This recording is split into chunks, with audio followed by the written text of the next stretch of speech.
사도행전 2장 43절에서 47절까지의 말씀입니다.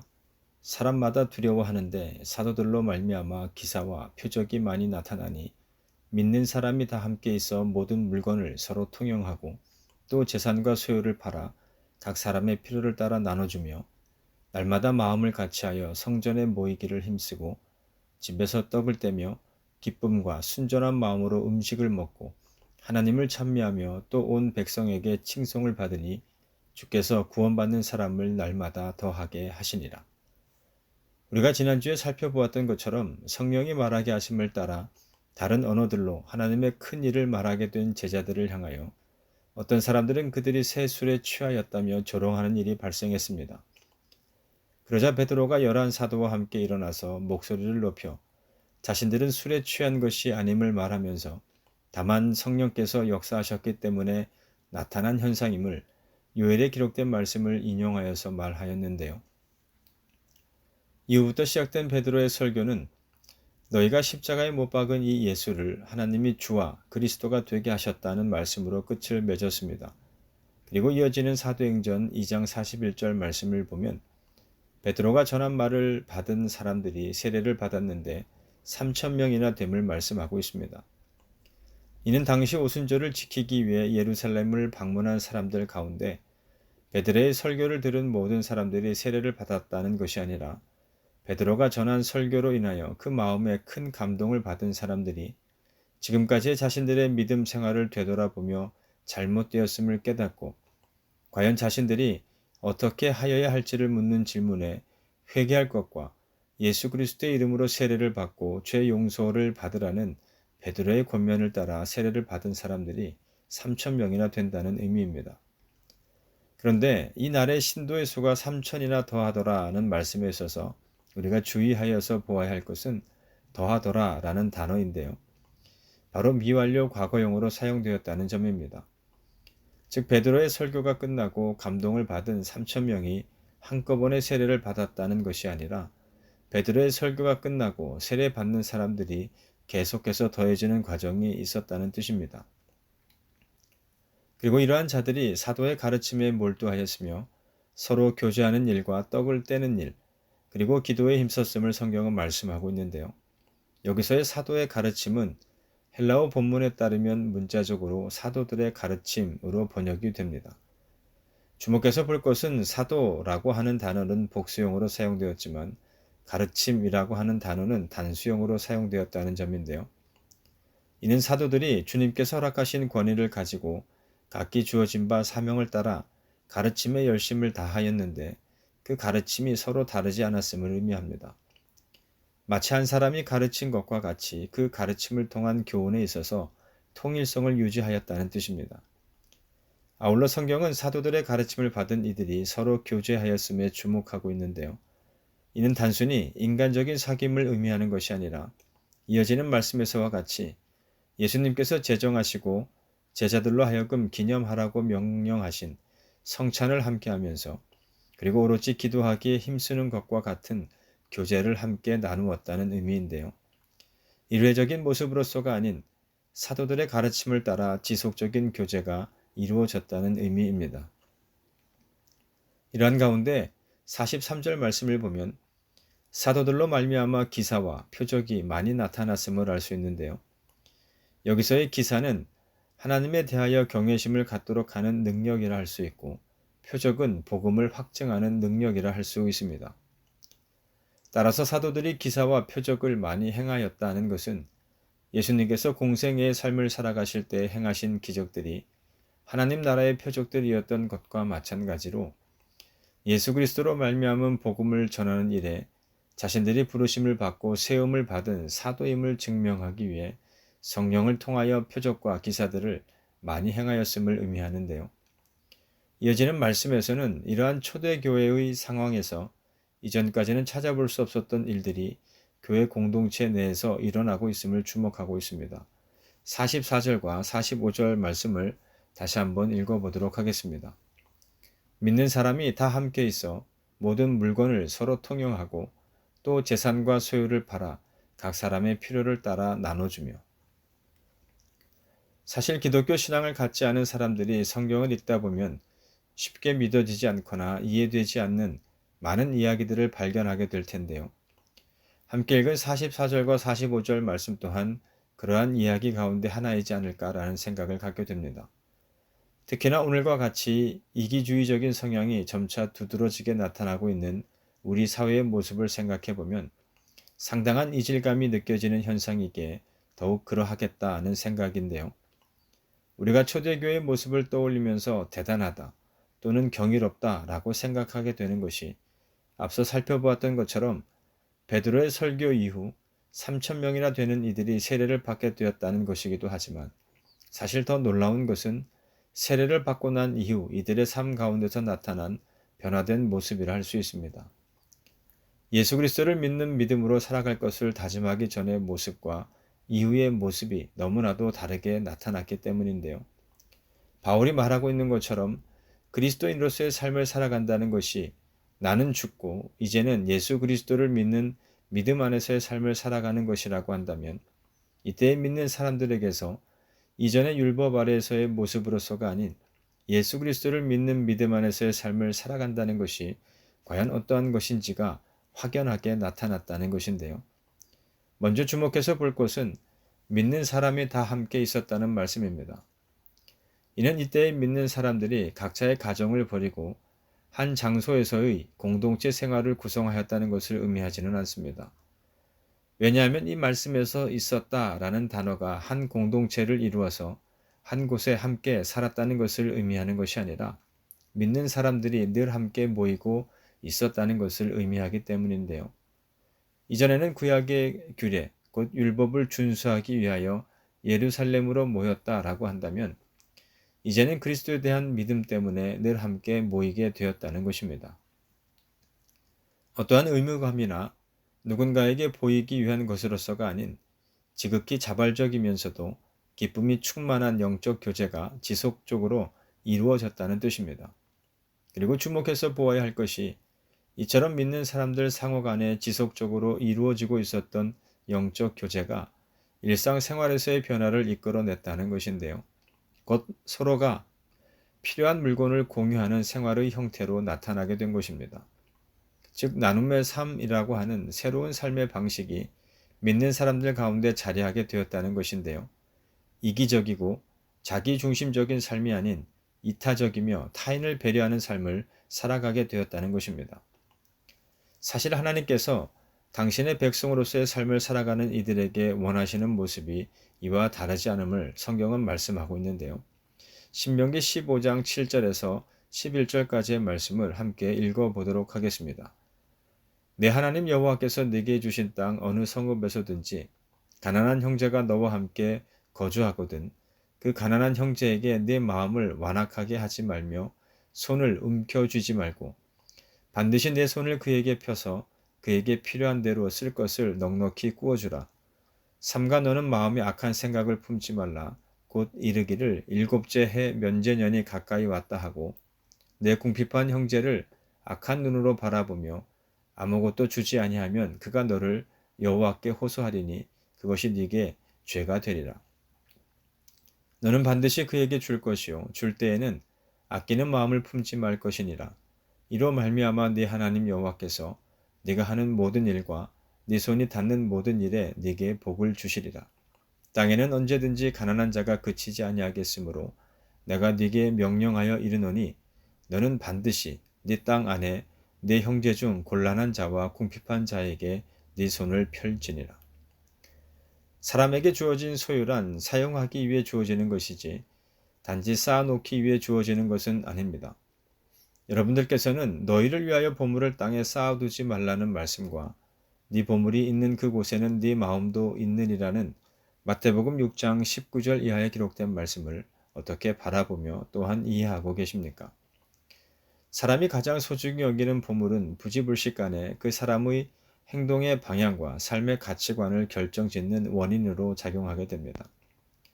사람에게 있어서의 소유란 그 삶을 살아가는 데 있어서 중요한 것임에는 틀림없는 사실이지만 절대적인 것으로서 숭배의 대상이 되거나 우리들의 믿음의 대상이 되어서는 안 된다라고 성경은 말씀합니다. 하나님께서도 이러한 사람의 소유가 갖는 중요성을 인지하고 계셨기에 애굽에서 이끌어내신 이스라엘 백성들에게도 그러하셨고 산상수훈의 말씀을 통해서도 밝히신 것처럼 염려하여 이르기를 무엇을 먹을까 무엇을 마실까 무엇을 입을까 하지 말 것을 말씀하시면서 하나님께서는 이 모든 것이 우리에게 있어야 할 줄을 아신다라고 말씀해 주셨습니다. 즉 이어지는 말씀에서와 같이 먼저 그의 나라와 그의 의를 구하는 삶을 살아간다면, 다시 말해서 하나님의 구원의 통치 및 예수 그리스도에 의해 이미 시작된 메시아적 왕국에 대한 복음을 듣고 또 순종하며 그 복음을 전파하기에 힘쓰는 삶을 살아간다면 우리에게 있어야 할 것이 무엇인지를 아시는 하나님께서 그것을 우리에게 더하여 주실 것을 약속하여 주셨음을 보게 되는데요. 중요한 것은 우리 각 사람이 하나님께서 예비하신 그 복을 누릴 수 있도록 하나님께서 정하신 규례와 법도를 지키는 것이고, 또한 하나님께서 우리에게 복을 허락하시며 약속하신 이유와 목적이 무엇인가를 알아서 행하는 삶을 살아가야 한다는 사실입니다. 함께 읽은 신명기 15장 11절 이하의 말씀에서와 같이 인간이 살아가는 세상에는 항상 도움을 필요로 하는 가난한 자들이 상존하고 있다는 사실입니다. 이와 같은 사실은 마태복음을 통해서 예수님께서도 말씀하셨던 사실인데요. 그 곤란하며 궁핍한 자들에게 우리들의 가진 손을 내밀 줄 알아야 한다는 것이고, 그것이 하나님께서 우리 각 사람들에게 소유를 허락하셔서 맡기신 이유와 목적 가운데 하나는 아닐까라는 생각을 해보게 됩니다. 그런데 이처럼 하나님께서 원하시며 바라시는 함께 나누며 살아가는 공동체의 모습이 바로 예수 그리스도를 믿는 자들이 그 말씀 안에서의 영적 교제를 나누는 일에 열심과 기쁨으로 임하였던 초대교회에서 나타나게 된 것인데요. 그렇다고 해서 44절 말씀에서의 물건을 서로 통용하였다는 말씀이 공산주의와 같은 방식을 의미하는 것은 아닙니다. 이때 믿는 사람들은 자발적으로 물건을 서로 통용하려고 하였고, 모든 재산을 필요에 따라 언제든지 공동의 유익을 위하여 내어놓을 준비가 되어 있었던 것인데요.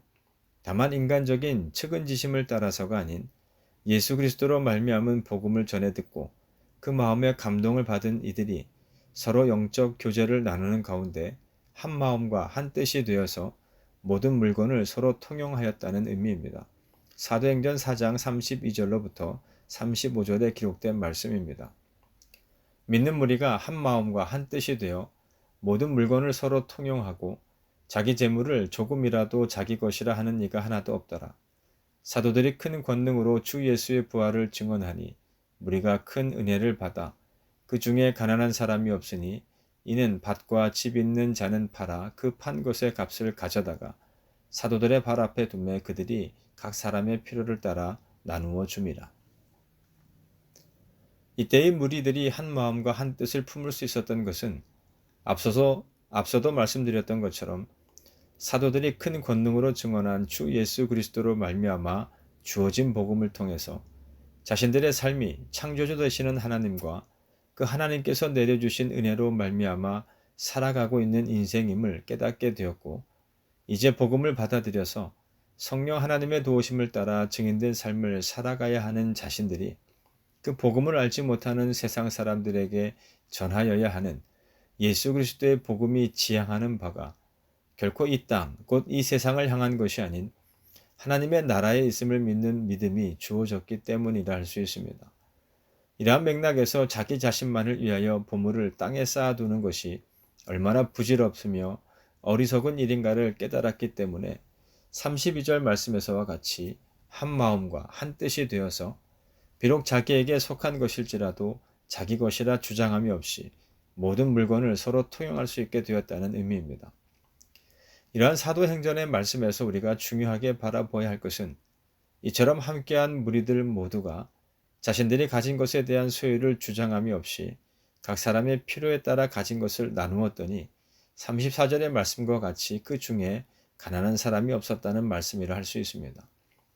곧 하나님께서 허락하신 믿음을 따라서 그리고 그 믿음을 전하기 위해 한 마음과 한 뜻이 된 믿음의 공동체 안에서 세상에서는 익숙할 수도 있는 또는 어떤 이들은 당연하게 여길 수도 있는 사회적인 가난과 빈곤의 문제가 사라졌다는 사실은 오늘 그리스도인이라는 이름으로 이 땅 가운데서의 삶을 살아가고 있는 우리 모두가 교훈 삼아야 할 말씀은 아닐까라는 생각을 해보게 되는데요. 시편 37편 16절은 다음과 같이 말씀합니다. 의인의 적은 소유가 악인의 풍부함보다 낫도다. 이러한 시편의 고백이 가능한 것은 의인은 믿음으로 말미암아 살아가기 때문에 그렇습니다. 그래서 의인은 비록 자기에게 속한 소유가 적을지라도 두려워하거나 염려하지 않습니다. 사람이 떡으로만 사는 것이 아니요 여호와의 입에서 나오는 모든 말씀으로 살아간다는 사실을 깨닫고 믿기 때문이며 자신의 필요를 따라 공급해 주시는 하나님을 온전히 믿는 믿음이 그들에게 주어졌기 때문입니다. 이스라엘 백성들이 내일을 위해 보관하였던 만나와 이스라엘 백성 한 사람 한 사람이 정말 미친 듯이 거두어들였던 메추라기가 하나님과 이스라엘 백성들 사이를 가로막았던 것처럼 그래서 하나님께서 자신들과 동행하고 있음을 깨닫지 못한 채 계속하여 염려하고 의심함으로 하나님 앞에서 불평하여서 결국 가나안 땅에는 들어가지도 못하고 40년 동안 광야에서 유리하는 자가 되었던 것처럼 다만 땅에 쌓아둔 재물은 우리 모두를 하나님께 대하여 부요한 자로서의 삶이 아닌 가난한 자로서의 삶으로 인도합니다. 참 소유란 내가 어떻게 이 세상에서의 삶을 시작하게 되었는가를 아는 것으로부터 그 의미를 생각해 보아야 할 것입니다. 아울러 이 세상의 모든 것이 창조자 하나님께 속한 것임을 깨달아서 그 하나님의 말씀을 따라 그 하나님의 뜻하심을 따라 하나님 나라의 백성으로서 그에 걸맞은 삶을 살아가는 것임을 믿는 우리가 되어야 한다는 의미입니다. 또한 우리가 오늘 사도행전 본문 말씀을 통해 주목해서 보아야 할 것은 믿는 사람들 가운데 기쁨의 삶이라고 하는 새로운 삶의 방식이 나타나게 되었다는 것입니다. 46절 말씀을 다시 한번 읽어보도록 하겠습니다. 날마다 마음을 같이하여 성전에 모이기를 힘쓰고 집에서 떡을 떼며 기쁨과 순전한 마음으로 음식을 먹고. 기록된 말씀에서와 같이 초대교회 성도들이 날마다 마음을 같이하여 성전에 모이기를 힘썼다는 것은 당시 유대인들이 유대 전통과 관습에 따라 성전에 모였던 것처럼 이들도 성전에 모여서 자신들의 신앙을 표현하였다는 것을 의미하는데요. 이때 이들이 자주 모이는 장소가 성전과 함께 성전 바깥들 동편에 위치한 솔로몬 행각이었습니다. 즉 그곳에서 서로 마음을 같이하여 예배와 찬양을 드린 것인데요. 한편으로는 성전에 오는 유대인들에게 복음을 전하고자 하였던 목적 또한 있었을 것입니다. 주목해서 볼 것은 이들의 모임이 유대인들의 모이는 방식과는 달랐다는 것이죠. 즉 율법의 형식과 그에 따른 관습에 의해 모여서 제사를 드린 것이 아니라 오직 성령의 역사하심 가운데 이루어진 자발적인 모임이었으며 이러한 모임을 통해 지속적으로 예수 그리스도를 기억하고 기념하였다는 점입니다. 또한 이들의 모임에 있어서 특징적인 것은 성전에서의 모임뿐만이 아니라 집에서도 함께 모였다는 것입니다. 즉 성전이나 솔로몬 행각에서만이 아니라 이 집 저 집을 돌아다니며 모임을 갖고 음식을 나누면서 교제를 나누었다는 것인데요. 그 모든 것이 곧 이들 가운데 기쁨이 넘쳐났기 때문임을 성경은 말씀하고 있는 것입니다. 다시 말해서 성전에서나 집에서나 그 기쁨을 잃지 않고 늘 함께 하면서 서로의 기쁨을 나누었다는 것인데요. 그렇다면 이들이 이토록 기쁨이 넘쳐났던 것은 과연 무엇 때문이었을까요? 남들보다 좋은 것을 소유하고 더 나은 환경에서 생활했기 때문이었던 것일까요? 그렇지는 않습니다. 다만 이들이 행복했던 이유는 예수 그리스도로 말미암아 참된 행복을 발견하였고 또한 깨달았기 때문입니다. 주님이 주시는 참된 자유, 참된 해방을 경험했기 때문에 행복할 수 있었고 넘치는 기쁨 가운데서의 삶을 살아갈 수 있었던 것인데요. 그래서 성전에서만이 아닌 이 집 저 집을 돌아다니며 모임을 갖고 음식을 나누면서 교제하였던 것입니다. 이는 사도 바울의 경우를 통해서도 바라다 보게 되는 모습인데요. 빌립보서 4장 11절로부터 13절에서의 바울은 다음과 같이 고백하고 있습니다. 내가 궁핍함으로 말하는 것이 아니니라. 어떠한 형편에든지 나는 자족하기를 배웠노니 나는 비천에 처할 줄도 알고 풍부에 처할 줄도 알아. 모든 일, 곧 배부름과 배고픔과 풍부와 궁핍에도 처할 줄 아는 일체의 비결을 배웠노라. 내게 능력 주시는 자 안에서 내가 모든 것을 할 수 있느니라. 함께 읽은 말씀에서의 바울은 비록 자신이 공경 가운데 처할 것은 분명한 사실이지만 그러한 어려움으로부터 벗어나는 것이 자신의 주된 관심이 아님을 밝히고 있습니다. 이는 어떠한 형편에든지로 번역된 헬라어 문장을 통해서 잘 나타나고 있는데요.